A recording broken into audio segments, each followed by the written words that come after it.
নমস্কার বন্ধুরা। সকাল থেকেই দক্ষিণবঙ্গের আকাশ পরিষ্কার। বেলা বাড়ার সাথে সাথে আবহাওয়া গরম এবং অস্বস্তিকর হয়ে উঠেছে।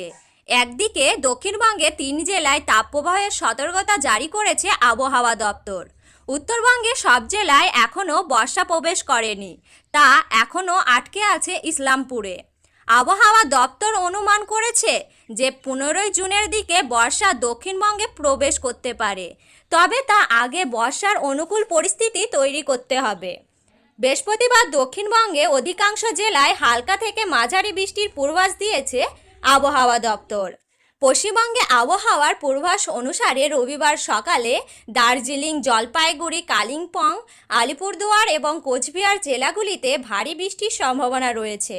এছাড়া জলপাইগুড়ি, উত্তর দিনাজপুর ও দক্ষিণ দিনাজপুর ঘন্টায় 30 থেকে 40 কিলোমিটার বেগে ঝড়ো হাওয়া বয়ে যেতে পারে।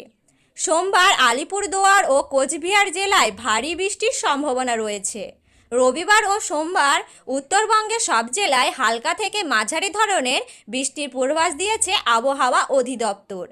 আজ সকালে পশ্চিমবঙ্গের আবহাওয়ার পূর্বাভাস অনুসারে আজ এবং সোমবার হুগলি, পূর্ব মেদিনীপুর, বাঁকুড়া, পূর্ব বর্ধমান, বীরভূম, মুর্শিদাবাদ এবং নদিয়া কয়েকটি জায়গায় হালকা বৃষ্টি হতে পারে। এছাড়া বাকি জেলাগুলির আবহাওয়া শুষ্ক থাকবে।